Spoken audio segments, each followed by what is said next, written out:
আসসালামু আলাইকুম। আজকে আমরা একটা কামিজ কাটিং করব। কামিজটার বডি হচ্ছে 36 ইঞ্চি, মাজা হচ্ছে 33 ইঞ্চি এবং কোমরে হচ্ছে 40 ইঞ্চি। আমরা এখন প্রথমে কাপড়টা সুন্দরভাবে ভাঁজ করে নেব।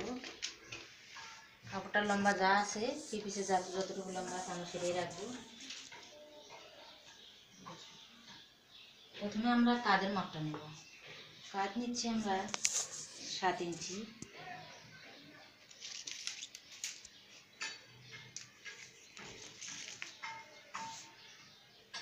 মোহরা নিচ্ছি আমরা 6.5 ইঞ্চি। আমরা হিপের জন্য মাপটা নেব 19 ইঞ্চি।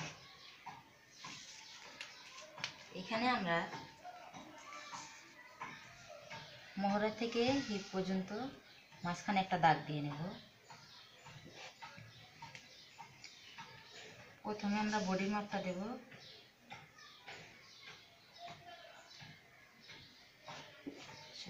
ইঞ্চি।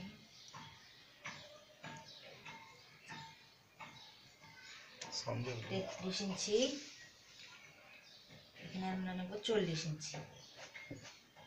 প্রত্যেক জায়গায় আমরা 1 ইঞ্চি করে বাড়তি নেব, 1.5 ইঞ্চি করে। সেটা একবারে আমরা মাপটা করে নেব। কেন বাড়তি নেব? বাড়তিটা রাখতে হবে আমাদের সেলাইয়ের জন্য। আচ্ছা।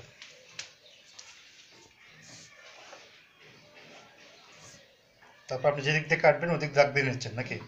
হ্যাঁ, এখানে একটা আমরা শেপ দিয়ে নিলাম। এখান থেকে এখানে আমরা মাপটা করে নিলাম। আচ্ছা, তাহলে কাটতে সুবিধা হবে। একদম নিচে আমাদের লাগবে 25 ইঞ্চি। আমরা 26 ইঞ্চি কাটলাম। এখান থেকে এটা লম্বা করে ধরে মাপ করে নিলাম। ফার্স্টে ফাইনাল আরেকবার বলবেন। আমাদের মাপটা করা হয়ে গেল। আমরা এখন আচ্ছা, দর্শকদের বোঝার উদ্দেশ্যে আরেকবার একটু বুঝিয়ে দেন কিভাবে কি করবেন, একটু শুধু আপনি বলে দেন ওখান থেকে। প্রথমত আমরা পুটটা এখানে কেটে নিলাম, মাপ দিয়ে নিলাম। তারপরে আমাদের বডির মাপ আমরা প্রথমে হিপের মাপটা নিয়ে নিলাম। মাপটা আরেকবার একটু বলেন, কত কত নিছেন?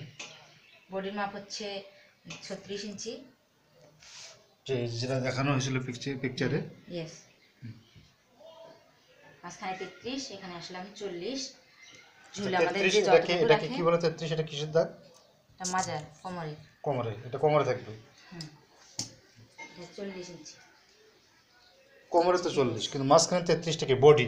বডির জন্য, বডির জন্য মাঝখানে কাটিংটা দেখি একটু।